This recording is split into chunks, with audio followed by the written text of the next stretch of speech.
जन्म, औपचारिक संगठनों की रचना के मध्य ही अनौपचारिक संगठन का निर्माण होता है। दूसरे शब्दों में, सरल शब्दों में, अत्यंत आसान शब्दों में आप कह सकते हैं कि औपचारिक संगठन के अंदर ही अनौपचारिक संगठनों का निर्माण होता है।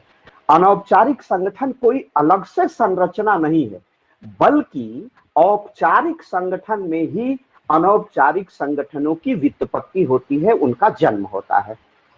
जैसे हम लोग अध्यापक हैं या हमारे सारे स्टूडेंट्स हैं। हमारे स्टूडेंट्स अगर जो हमारे पॉलिटिकल साइंस पब्लिक हम पढ़ते हैं, political science, public administration, international relation, तो जो हमारा पर्टिकुलर हमारा विशेष विषय है राजनीति शास्त्र या राजनीति विज्ञान, तो राजनीति विज्ञान के विद्यार्थियों ने अपने एक समूह में डिस्कशन का समूह बनाया, या एक क्या कंपटीशन में चल रहा है, फर्स्ट पेपर में क्या चल रहा है, सेकेंड पेपर में हमने ये जाना, थर्ड पेपर में ये जाना, आपस में एक ग्रुप बना लिया। तो आप किसके पार्ट हैं? आप पहले पार्ट किसके हैं?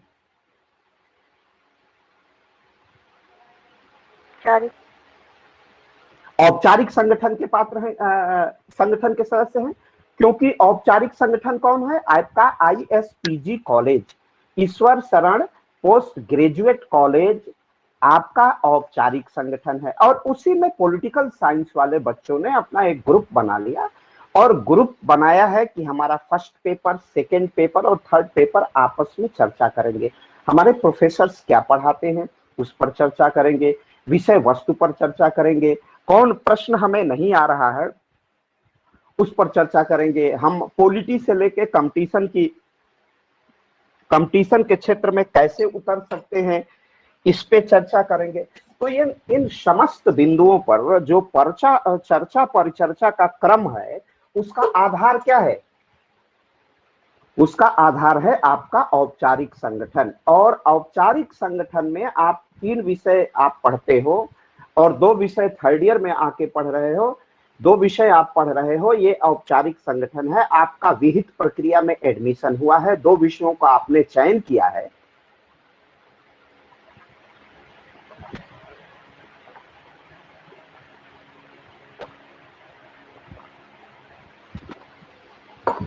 आपने 2 विषयों का चयन किया है, वो एक औपचारिक संगठन।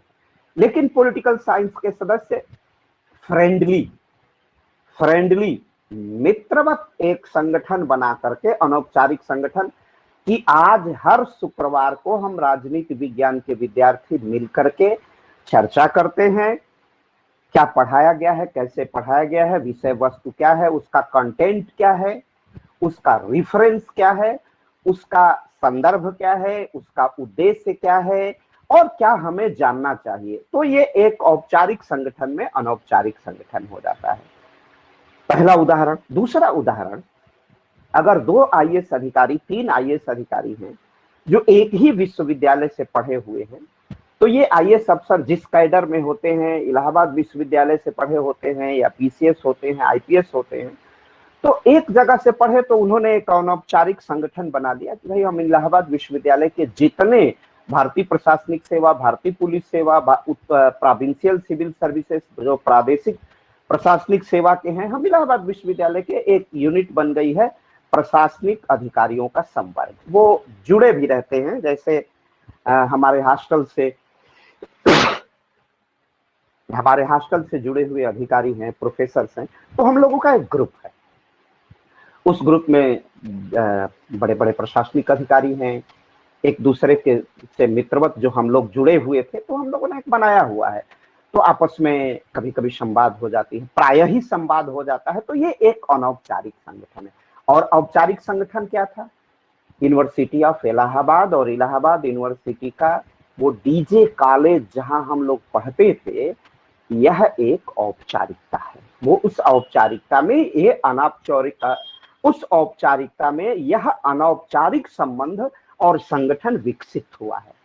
तो इसी को अपने यथार्थ का बोध होता है। इसका अर्थ है अपने यथार्थ का बोध होता है, इसका अर्थ है कि वो जानते हैं कि हम तो पार्ट ऑफ फॉर्मल ऑर्गेनाइजेशन है, हम औपचारिक संगठन के महत्वपूर्ण और अनिवार्य अविभाज्य अंग हैं, उसके अनिवार्य अंग हैं।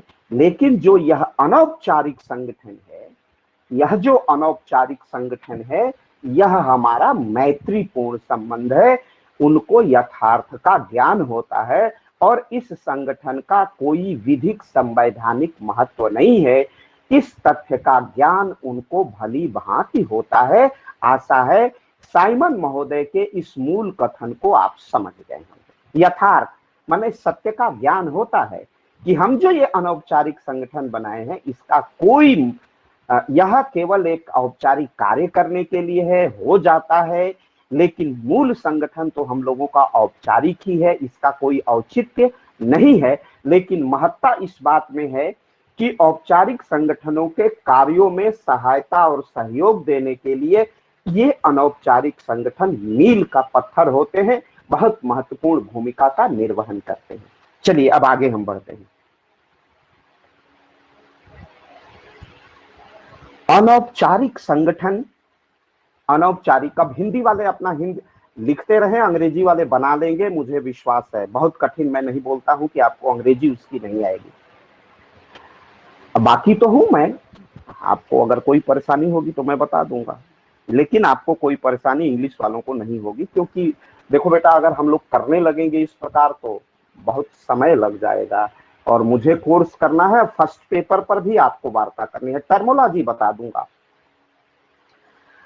तो औपचारिक संगठन सामाजिक संबंधों का विकास करते हैं। औपचारिक संगठन सामाजिक संबंधों का विकास करते हैं।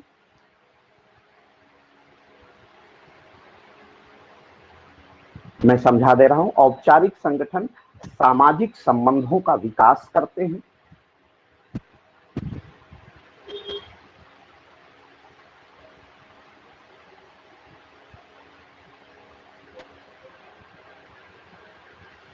औपचारिक संगठन की अवधारणा में, औपचारिक संगठन की अवधारणा में, अवधारणा माने विचार, औपचारिक संगठन की अवधारणा में, कंसेप्ट में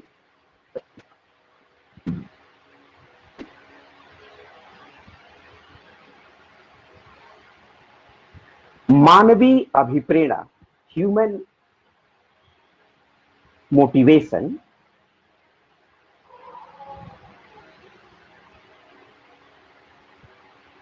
पाया जाता है, जो अंततः मानवीय अभिप्रेरणा का तत्व पाया जाता है, जो अंततः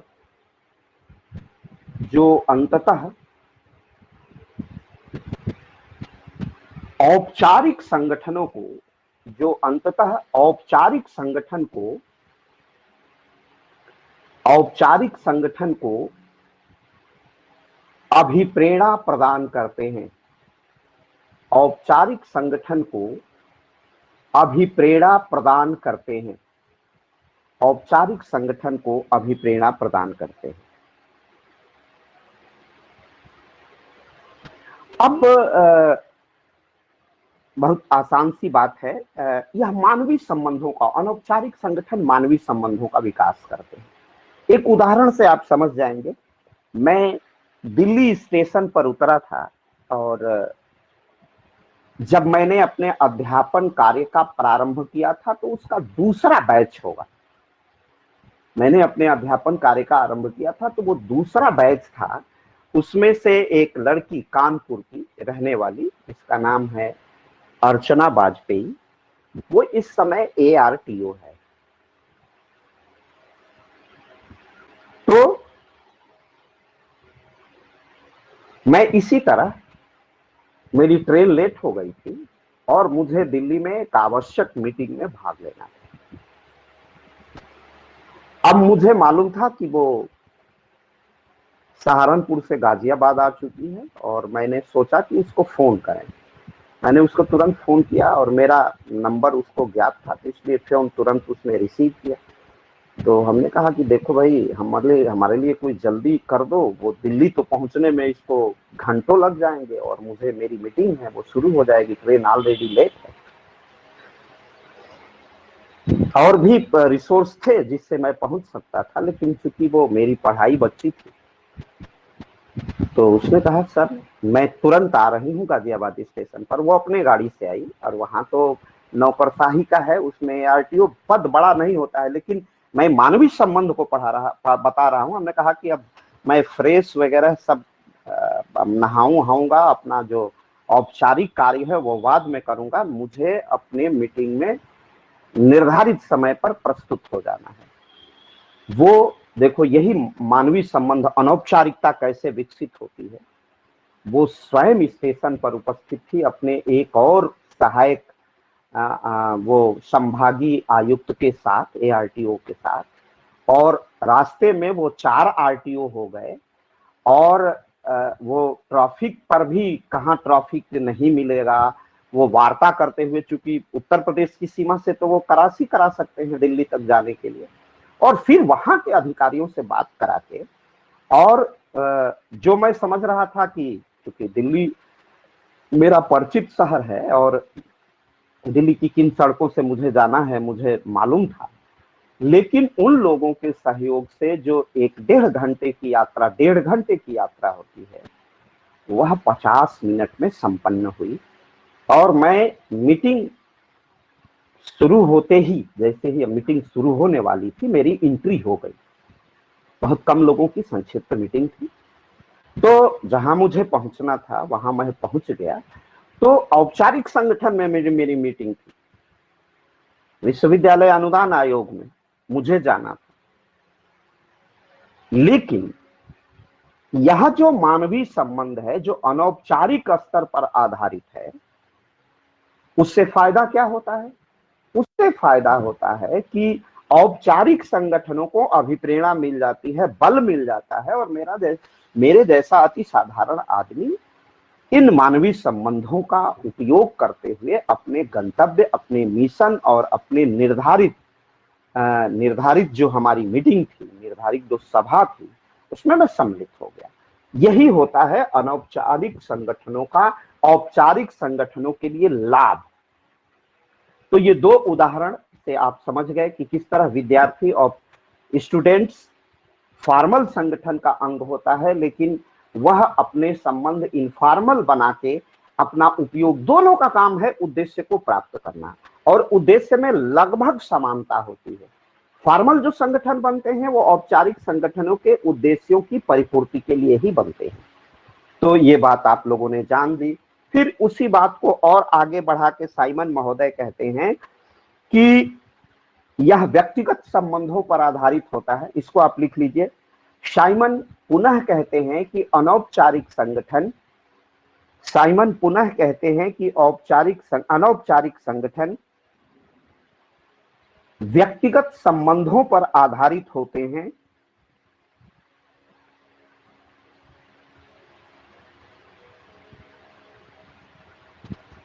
व्यक्तिगत संबंधों पर आधारित होते हैं, तथा अनौपचारिक संगठनों के द्वारा लिया गया निर्णय, अनौपचारिक संगठन व्यक्तिगत संबंधों पर आधारित होते हैं, तथा अनौपचारिक संगठनों द्वारा लिया गया निर्णय,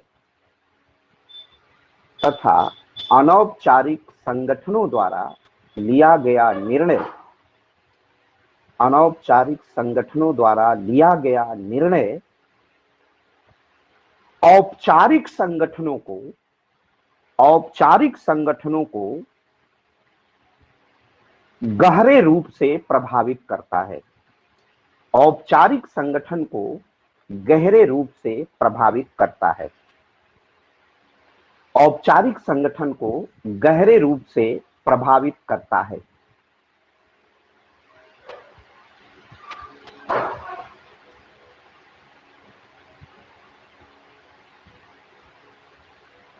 इसी तथ्य को और स्पष्ट करते हुए इसी तथ्य को और स्पष्ट करते हुए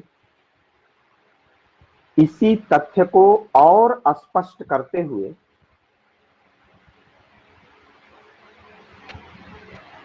इसी तथ्य को और स्पष्ट करते हुए इसी तथ्य को और स्पष्ट करते हुए एलडी व्हाइट महोदय ने कहा है, एलडी व्हाइट ने कहा है कि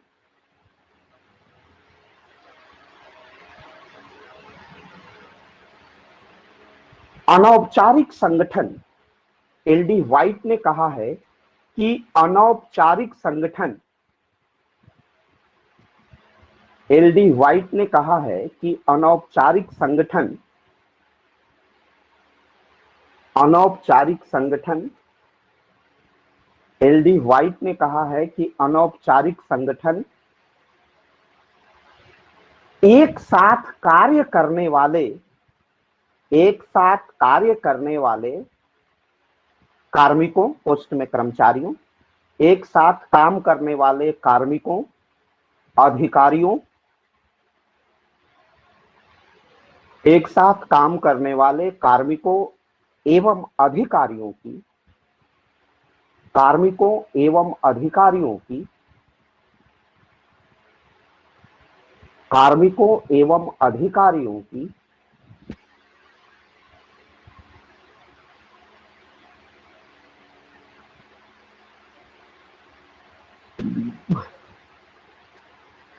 एक साथ काम करने वाले कार्मिकों एवं अधिकारियों का, अधिकारियों की अंतः क्रियाओं के परिणाम स्वरूप, अंतः क्रियाओं के परिणाम स्वरूप,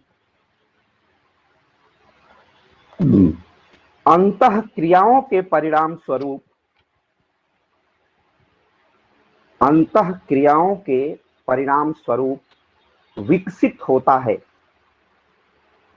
अंतः क्रियाओं के परिणाम स्वरूप विकसित होता है।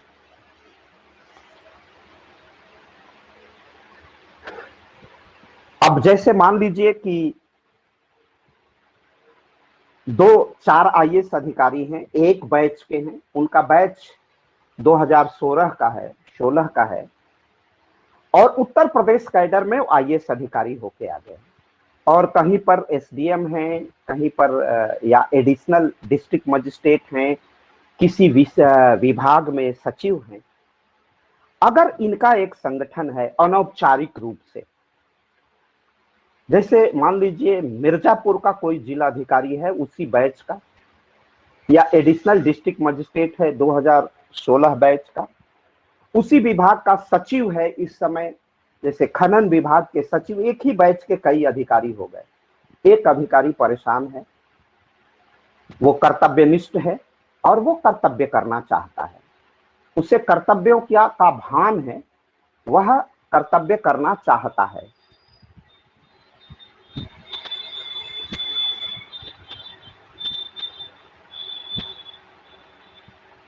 पूजा कोई प्रश्न पूछने चाहती है क्या? उसने हैंड रेज किया है। कोई पूजा बच्ची है स्टूडेंट? उसने हैंड रेज किया है, शायद कोई प्रश्न है क्या? खैर छोड़ो, उसको पता नहीं होगा, वैसे ही कर दिया होगा। तो जैसे मैं अभी बता रहा था कि कोई मिर्जापुर का एडीएम है, उसके साथ के अधिकारी है, वो कर्तव्यनिष्ठ है और उसको कार्य करना है। खनन विभाग का उसका मित्र उसी बैच का आईएएस अधिकारी है, कई आईएएस अधिकारी मिलकर के एक बैच के आईएएस अधिकारी उसको बुसअप करते हैं, अनौपचारिक रूप से टेलीफोन पर अपना बात कर लेते हैं, कॉन्फ्रेंसिंग कर लेते हैं, तुम निर्भीकता पूर्वक अपना कार्य करो, हम तुम्हारे साथ हैं।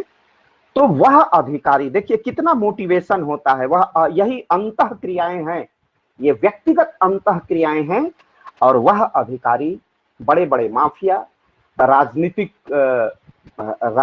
दलों का चरित्र एक ही है, इसमें कोई अंतर नहीं होता। सब वो कहने को सपा बसपा भाजपा कांग्रेस, इनका एक ही चरित्र है भारतीय राजनीति में काम करने वाले लोगों का।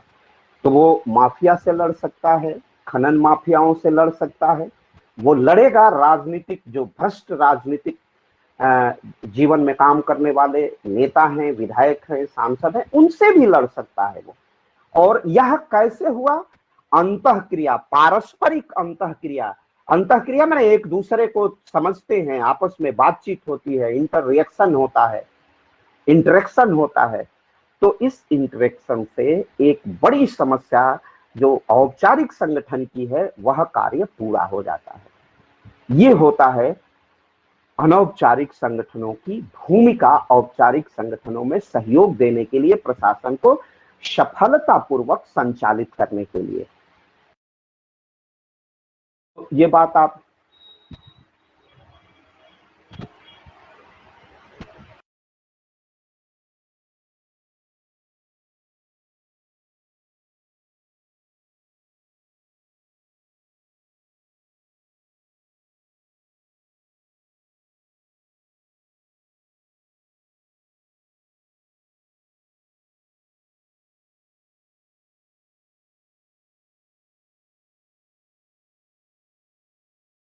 मेरी आवाज पहुंच रही है ना? 2 मिनट के लिए मैं विराम लेता हूं, कोई मिलने वाला आया है।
तो हम लोग देख रहे थे कि यह व्यक्तिगत संबंधों से उत्पन्न हुआ है। मैंने क्या लिखाया है?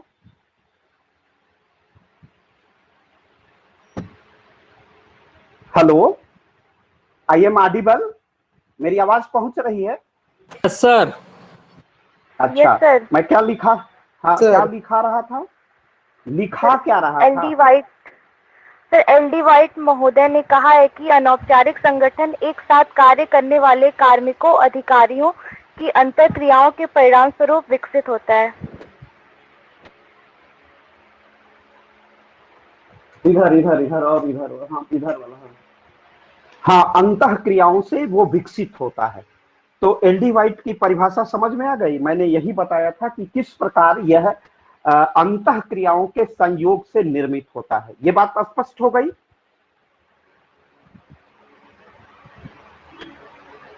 हेलो,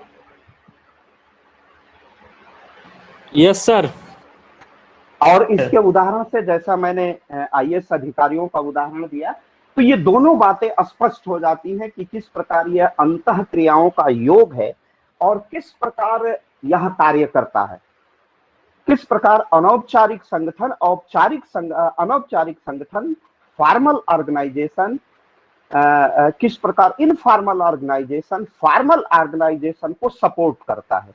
ये तथ्य अत्यंत महत्व का है और बहुत ही विचारणीय और महत्वपूर्ण होता है।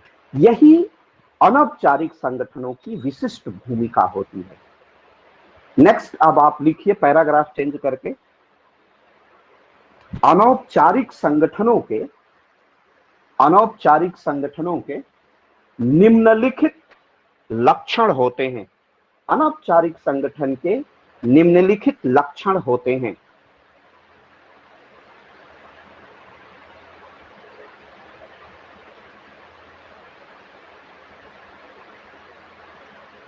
Some elements of the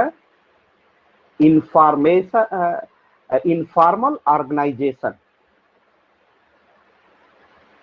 पहला पॉइंट फर्स्ट, अनौपचारिक संगठन स्वतः निर्मित होते हैं। अनौपचारिक संगठन स्वतः निर्मित होते हैं। अनौपचारिक संगठन स्वतः निर्मित होते हैं।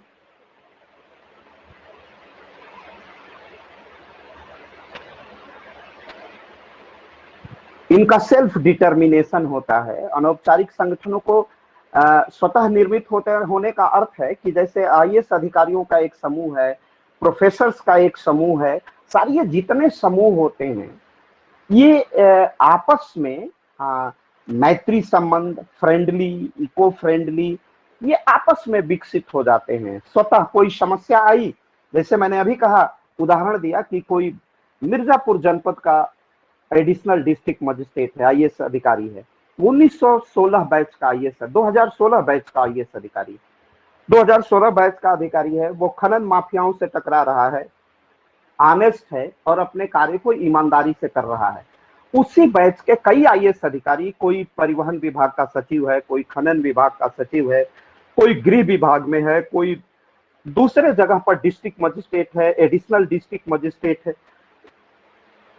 तो इस प्रकार के सारे अधिकारी अगर उसे अनौपचारिक रूप से सपोर्ट करने लगे तो जैसे मैंने कहा कि वो माफियाओं से लड़ सकता है, वो भ्रष्ट राजनीतिज्ञों से लड़ सकता है, भ्रष्ट अफसरों से लड़ सकता है जो करप्शन में लिप्त हैं, उन लोगों से भी वो अपना मुकाबला करके binding bye constitution and justify bye constitution, binding by law and justify by law, ये विधि द्वारा आबद्ध और विधियों के अनुसार रूल ऑफ लॉ का पालन करा सकता है और वह प्रत्येक दृष्टि से अपना कार्य संपन्न कर सकता है। तो समस्या आई और आईएएस अधिकारियों के मध्य अपने बैच के हिसाब से, अपने साथी, अपने मित्रता के आधार, क्योंकि सेम बैच, सेम ट्रेनिंग, तो इनके बीच एक जो अनौपचारिक संगठन बना है, अनौपचारिकता का जो सामाजिकता बढ़ी है, सामाजिक संबंधों का निर्माण हुआ है, इन सामाजिक संबंधों में, इस अनौपचारिकता में एक औपचारिकता का विकास हुआ है। और कार्य किसका हो रहा है? औपचारिक संगठन का काम हो रहा है। कार्य वो कौन कर रहा है? उसकी ड्यूटी क्या है? एडिशनल डिस्ट्रिक्ट मजिस्ट्रेट के रूप में जो अवैध खनन हो रहा है उसे रोकना, उसको प्रिएंट देना, उसे डिफेंस देना, वो उसका कर्तव्य है, जो उसका संवैधानिक कृत्य है। तो अपने संवैधानिक कृत्यों के निर्वहन के लिए वो नाना प्रकार के यत्न करता है और उस यंत्र का जो मोटिवेशन है वह कहां से है? अनौपचारिक रूप से है, सामाजिक संबंधों के आधार पर है, आईएएस अधिकारी के एक बैच के होने से है। तो ये जो औपचारिकता में अनौपचारिकता विकसित हुई है, यह जो सांगठनिक संरचना है वह कहाँ विकसित हुई है? अनौपचारिक संगठनों के कारण विकसित हुई है। और इस अनौपचारिकता में औपचारिक संगठनों को गतिशील बनाया है, ईमानदार बनाया है, कर्तव्यनिष्ठ बनाया है, आचरण की मर्यादा दी है, संविधान का संरक्षण किया है और संविधान और विधि के निर्देशों का परिपालन किया है। तो ये बना कैसे? स्वतः स्फूर्त समस्या आई और स्वतः एक बैच के मैत्रीपूर्ण सामाजिक संबंधों के आधार पर भारतीय प्रशासनिक सेवा के अधिकारियों ने अपना एक मैत्री सामाजिकता विकसित की और अनौपचारिक रूप से एकत्रित होकर के उस अधिकारी के कर्तव्यों को पालन कराने में उसे मोटिवेट किया, उसे अभिप्रेरित किया। तो ये पहला होता है कि यह स्वतः निर्मित होते हैं। नेक्स्ट, औपचारिक संगठन। औपचारिक संगठन के अंदर अनौपचारिक संगठनों का निर्माण होता है। औपचारिक संगठनों के अंदर अनौपचारिक संगठनों का निर्माण होता है। औपचारिक संगठनों के अंदर अनौपचारिक संगठन का निर्माण होता है।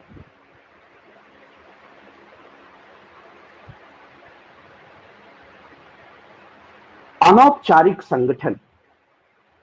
नेक्स्ट, अनौपचारिक संगठन। अनौपचारिक संगठन मानवीय संबंधों से प्रेरित होते हैं। अनौपचारिक संगठन मानवीय संबंध से प्रेरित होते हैं। माने अनौपचारिक संगठन में जो औपचारिक संगठन का निर्माण होता है उसका आधार क्या है? मानवीय संबंध। नेक्स्ट, अनौपचारिक संगठन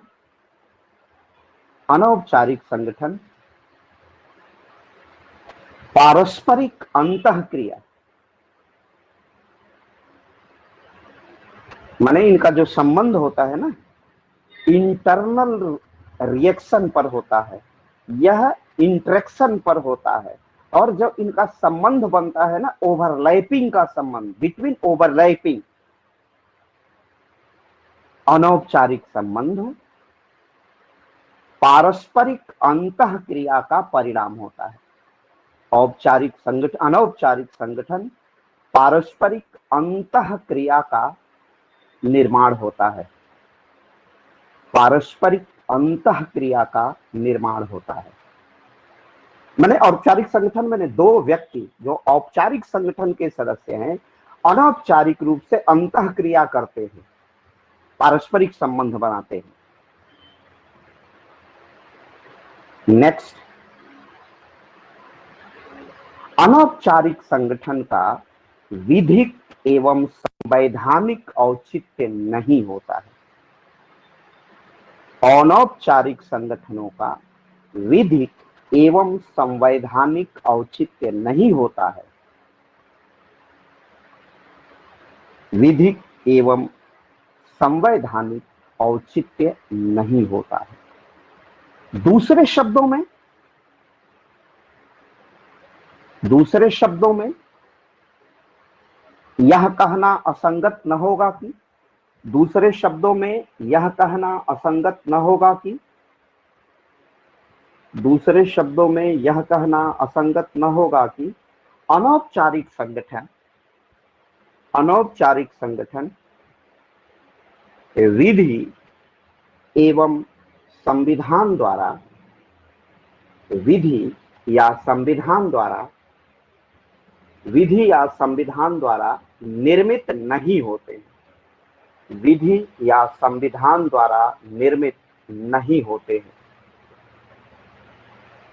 विधि या संविधान द्वारा निर्मित नहीं होते हैं। औपचारिक संगठन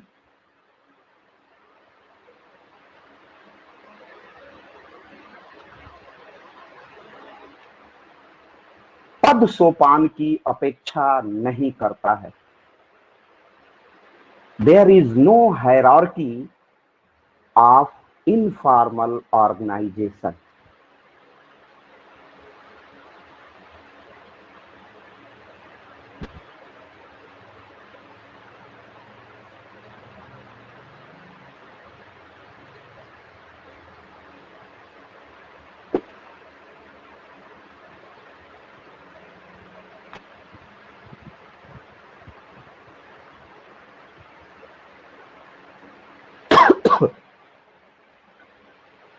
इन्हीं तथ्यों को ध्यान में रखते हुए, ये भी इतने इसके एलिमेंट्स हो गए, इन्हीं तथ्यों को ध्यान में रखते हुए या दृष्टिपथ में रखते हुए अकॉर्डिंग टू इट्स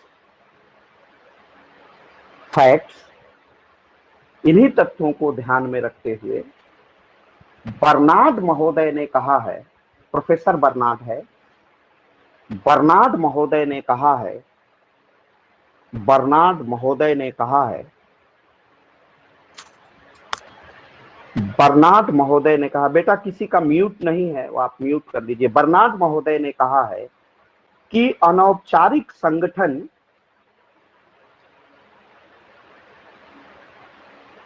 तीन कार्यों को निष्पादित करता है। अनौपचारिक संगठन तीन कार्यों को निष्पादित करता है।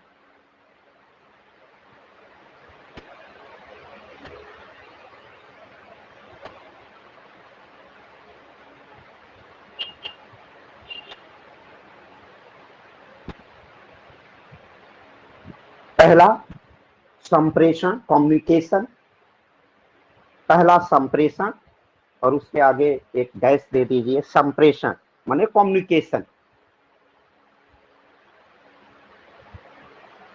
संप्रेषण, उसमें लिखिए अनौपचारिक संगठन में उच्च प्रशासनिक अधिकारी, थोड़ा सा अटपटा लगेगा, अभी मैं समझाता हूं। औपचारिक संगठन, अनौपचारिक संगठन में उच्च प्रशासनिक अधिकारी अपने अधीनस्थ अधिकारियों एवं कार्मिकों को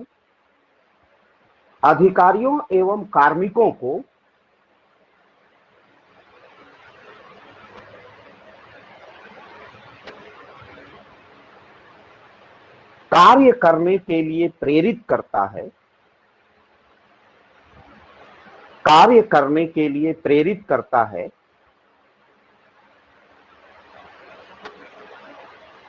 तथा संगठन के प्रभाव को, अब संगठन मतलब औपचारिक संगठन, तथा संगठन के प्रभाव को गतिशील बना देता है, तथा संगठन के प्रभाव को गतिशील बना देता है। अब इसको मैं समझाता हूं, इसके बाद आगे मैं बढ़ता हूं, तब ये आज का अध्याय समाप्त हो जाएगा। आपको लगा कि यह केवल मैत्रीपूर्ण संबंध होगा, लेकिन पहले मैंने एक उदाहरण दिया कि अगर 2016 बैच के आईएएस अधिकारी हैं, भारतीय प्रशासनिक सेवा के अधिकारी हैं, हो सकता है उसमें कोई उम्र में बड़ा हो, कोई उम्र में छोटा हो, वरिष्ठता कनिष्ठता तो होगी, क्योंकि उसकी का जो स्लैब है वो 21 से 30 वर्ष का है, पहले जैसा होता था 21 वर्ष से 30 वर्ष के। 2016 में कोई 21 वर्ष का भी आईएएस अधिकारी हो सकता है, कोई 30 वर्ष का भी आईएएस अधिकारी हो सकता है। तो उम्र की वरिष्ठता और कनिष्ठता तो है, एक की एज अधिक है और एक की एज कम है। इस बात से आप समझ गए। लेकिन उन दोनों का जो संबंध विकसित हुआ है वह एक बैच के आईएएस अधिकारी होने के कारण विकसित हुआ है, और मैत्रीपूर्ण संबंध है, और मित्रता की कोई उम्र तो होती नहीं, सामाजिक संबंधों की कोई उम्र होती नहीं है। एक 20 वर्ष के नौजवान या 22 वर्ष के नौजवान से 60 वर्ष के व्यक्ति की भी वैचारिक आधार पर मित्रता हो सकती है, अगर दोनों कवि हैं, दोनों विचारक हैं, दोनों पत्रकार हैं, या किसी तरह का हो, वैचारिक मित्रता तो हो सकती है। एक तरह के विचार रखते हैं, और ये दोनों एक ही वर्क ऑफ नेचर एक है, कार्य की संस्कृति एक है। तो मैंने लिखाया है कि औपचारिक संगठन का पहला लक्षण बर्नार्ड ने कहा है कि यह कम्युनिकेट करता है, संप्रेषण करता है, फैसिलिटेट करता है। संप्रेषण क्या है? इसमें वरिष्ठ प्रशासनिक अधिकारी अपने कनिष्ठ प्रशासनिक अधिकारियों को, वरिष्ठ प्रशासनिक अधिकारी अपने सीनियर अधिकारी अपने जूनियर अधिकारी को क्या करता है? प्रेरित करता है कार्य करने के लिए, संगठन में काम करने के लिए, और इससे संगठन मजबूत होता है। उदाहरण के लिए जैसे डीजीपी सभी आईपीएस अधिकारी हैं, टैग तो सभी को आईपीएस अधिकारी का है। उत्तर प्रदेश के डीजीपी ने कहा कि प्रदेश में लॉ एंड ऑर्डर कई जनपदों में, जैसे पश्चिमी उत्तर प्रदेश के स्पेसिफिक 12 जनपदों में स्थिति खराब चल रही है। वहां का जो इंटेलिजेंस इनपुट है वह डीजीपी को मालूम है, वह शाम को इंटेलिजेंस इनपुट लेता है और उसे मालूम है कि यहाँ का लॉ एंड ऑर्डर ठीक नहीं, वहां पर आतंकवादियों का विदेशी पैसे से फंडिंग से कुछ आतंकवादी गतिविधियां या इस तरह के जो एंटी सोशल एलिमेंट हैं वो उनकी एक्टिविटी, उनकी सक्रियता महत्वपूर्ण है। अब यहां पर अगर केवल ऑर्डर देगा, देखिए ये औपचारिक संगठन में अनौपचारिक बता दे रहा हूं, अगर वो कॉन्फ्रेंस कर लिया, आईजी रेंज को बुला लिया, डीआईजी को बुला लिया, एसएसपी को बुला लिया, सारे एसपी को बुला लिया, सीओ को बुला लिया, इतने तक हायरार्की तक हो गया और मीटिंग की, एक वर्चुअल मीटिंग की, इससे काम नहीं चलेगा। वो थोड़ा सा सराहना करके, कहीं आलोक मिश्रा है, कहीं पर राजेश यादव है, ऐसे अधिकारियों को थोड़ा मोटिवेट अनौपचारिक रूप से जा करके, यार तुम लोगों के रहते, इतने बड़े यंग आईपीएस अधिकारियों के रहते ये इन जिलों में ये करप्शन क्यों है, इन जिलों में ये लॉ ऑर्डर की समस्या तुम्हारे रहते होगी। अब जो DGP director general of police Uttar Pradesh का अगर सबसे पुलिस महकमे का बड़ा अधिकारी हो करके अगर ऑर्डर देता, डायरेक्शन देता, तो वो उसका काम, उसका आउटकम नहीं मिलता, उसका परिणाम ठीक से नहीं मिलता। लेकिन जैसे ही वो अनौपचारिक हो जाता है, 4 आईपीएस अधिकारियों का नाम ले लिया, अब उन लोगों को लगा कि डीजीपी ने मुझे कहा है, इंक्रीज करता है, वो उनके कर्तव्य बोध को जागृत करता है। और देखिए संप्रेषण, सीधे डीजीपी ने 4-5 आईपीएस अधिकारियों का नाम लिया, प्रोविंशियल पुलिस सर्विसेज के अधिकारियों का नाम लिया, उनका मनोबल बढ़ गया और इस बढ़े हुए मनोबल ने उन 12 जनपदों में पुलिस की सक्रियता बढ़ाई, संगठन डायनेमिक हुआ, संगठन गतिशील हुआ और वहां से एंटी सोशल एलिमेंट्स, जितने असामाजिक गतिविधियों में संलिप्त ऐसे लोग हैं, या तो वो जनपद छोड़ करके दूसरे प्रदेशों में चले जाएंगे अथवा उनका इनकाउंटर हो जाएगा और लॉ एंड ऑर्डर तुरंत मेंटेन हो जाएगा। यह औपचारिक संगठन में कोई अधिकारी आदेश निर्देश, कठोर निर्देश देगा, तब भी यह काम नहीं बन पाएगा जब तक कि वह आईपीएस अधिकारी कम्युनिकेट करके, फैसिलिटेट करके, अपने संदेश को मानवीय आधार पर, सामाजिक आधार पर अधिकारियों को प्रेरित करके, उन्हें अपना बंधु भाई और मित्र बता करके जिस सहजता से कार्य करा सकता है, वह बड़ा अधिकारी बन के नहीं करा सकता है। जैसा कि मैंने प्रारंभिक दिनों में जब पब्लिक एडमिनिस्ट्रेशन पढ़ा रहा था आपको, तो जब आपको हमने लूथर गुलिक का मॉडल पढ़ाया था, उसका अप्रोच पढ़ाया था, तो मैंने कहा था कोऑपरेशन, और यह जो कोऑपरेशन में जो अनौपचारिकता है, इनफॉर्मेलिटी का रिलेशनशिप हुआ, यह जबरदस्त मोटिवेट करता है, यह महत्वपूर्ण रूप से अभिप्रेरित करता है, और जब यह अभिप्रेरित कर लेता है तो बड़े से बड़े कार्य संपन्न हो जाते हैं। आशा है ये बात समझ में आ गई होगी। संप्रेषण। दूसरा बर्नार्ड क्या कहता है?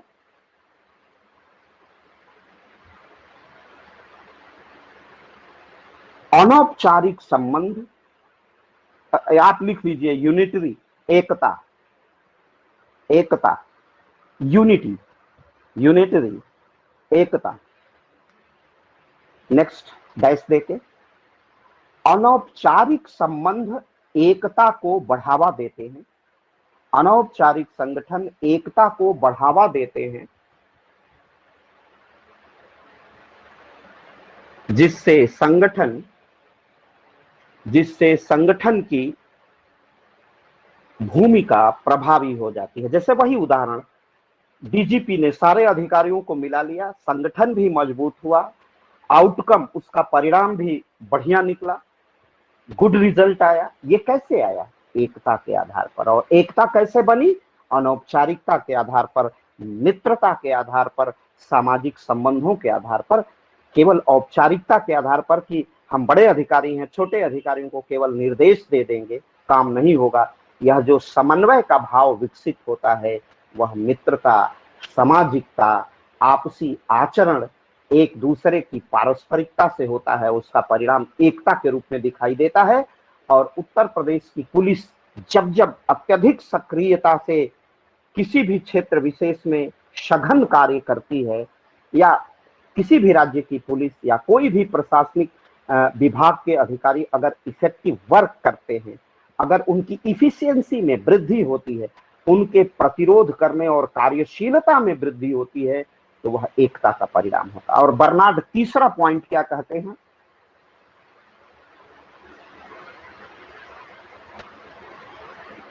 अनौपचारिक संगठन में प्रत्येक कार्मिक या अधिकारी, प्रत्येक अधिकारी या कार्मिक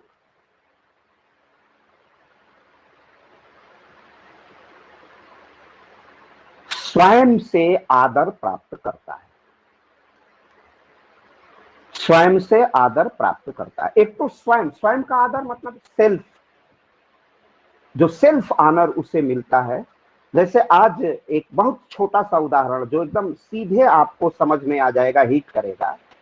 अगर आपने एक दिन मेरी कक्षा को बड़ी सावधानी से सुना, आपने एक दिन पढ़ाई बड़ी तन्मयता से की, आपने एक दिन गंभीरता पूर्वक अपना अध्ययन किया, तो अध्ययन करने से जब आपने अपने कर्तव्यों को संपूर्णता में, कॉम्प्रिहेंसिवली, रिस्पेक्टिवली उसको पूरा किया है, अगर आपने, तो आपका, आपकी नजर में आपका सम्मान बढ़ जाता है। यही होता है स्वयं का आदर करना, सेल्फ ऑनर। क्योंकि मुझे लगा कि जो मुझे विहित कर्तव्य है, माँ बाप ने मुझे पैसा देकर अगर प्रयाग भेजा है, तो माँ के सपनों, पिता के अरमानों को पूरा करने की दिशा में यह मेरा एक सार्थक प्रयास है। और इस प्रयास की सार्थकता से वह स्वयं आदर पाता है, स्वयं को गर्वान्वित अनुभव करता है। इसी प्रकार अनौपचारिक संगठनों के निर्माण में अगर वह कोई प्रशासनिक अधिकारी अनौपचारिक संगठनों का निर्माण करके अगर अच्छे कृत्य करता है अपने कर्तव्यों को, क्योंकि नौकरशाही की प्रतिबद्धता, कर्मचारी की प्रतिबद्धता भारत के संविधान और विधियों के प्रति होती है, अगर वह कार्य संपन्न कर लेता है, अपने कर्तव्यों का निर्वहन कर लेता है, विधि और संविधान की आज्ञाओं का, निर्देशों का पालन कर लेता है, कुशलता पूर्वक कर लेता है, तो ऐसा प्रतीत होता है कि वह अपने में स्वयं गर्व का अनुभव करता है, अनुभूति करता है और स्वयं अपना आदर करता है। और यह पारस्परिकता का जो प्रोग्रेसिव सीरीज है, एक व्यक्ति गर्वान्वित होता है तो दूसरा उसी का आचरण करता है। और कर्तव्य बोध की, जैसा कि साइमन में मैंने कहा कि अनौपचारिक संगठनों में कर्तव्य का बोध होता है, तो वो कर्तव्य बोध लगातार प्रोग्रेसिव सीरीज में बढ़ता जाता है। क्लियर? ये बर्नार्ड ने कहा है। अब आप इसके निष्कर्ष की ओर बढ़िए, और निष्कर्ष अगर आप लिख लेते हैं तो कुछ इसकी आलोचना भी होती है, लेकिन आलोचना में कोई विद्वान ने, कोई बहुत बड़ी विद्वानों ने इसकी आलोचना नहीं की है, बल्कि प्रशंसा के ही गीत गाए हैं। तो आप पैराग्राफ चेंज करिए और पैराडाइम शिफ्ट करिए और इसका सकारात्मक उत्तर लिखिए। निष्कर्षतः कहा जा सकता है कि अनौपचारिक संगठन, निष्कर्षतः कहा जा सकता है कि अनौपचारिक संगठन अभिप्रेरक, निष्कर्षतः कहा जा सकता है कि अनौपचारिक संगठन अभिप्रेरक, कार्य क्षमता में वृद्धि करने वाला, कार्य क्षमता में वृद्धि करने वाला, गुणात्मक, क्वालिटी, गुणात्मक, सामाजिक संबंधों पर आधारित, सामाजिक संबंधों पर आधारित एक ऐसा संगठन है, सामाजिक संबंधों पर आधारित सामाजिक संबंधों पर आधारित स्वतः स्फूर्त एक ऐसा संगठन है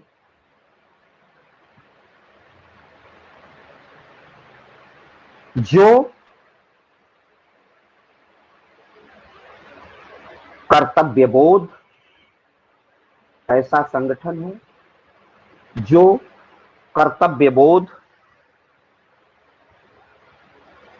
कॉग्निजेंस टू ड्यूटी, जो कर्तव्यबोध को जागृत करता है, कर्तव्यबोध को जागृत करता है,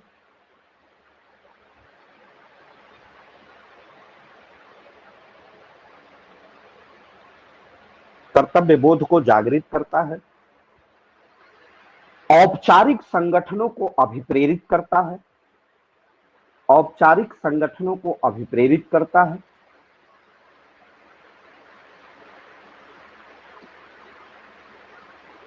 औपचारिक संगठनों को अभिप्रेरित करता है,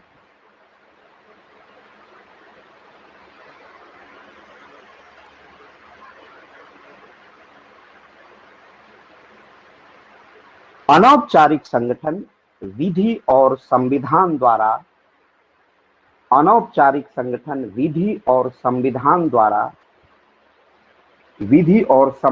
द्वारा उत्पन्न नहीं होते हैं, विधि और संविधान द्वारा उत्पन्न नहीं होते हैं,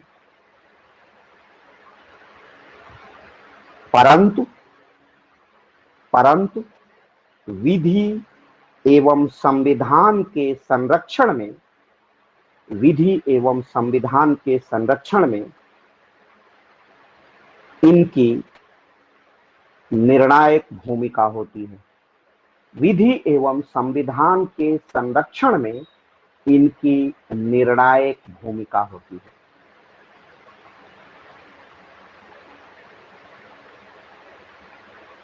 ये आपका प्रश्न पूरा होता है।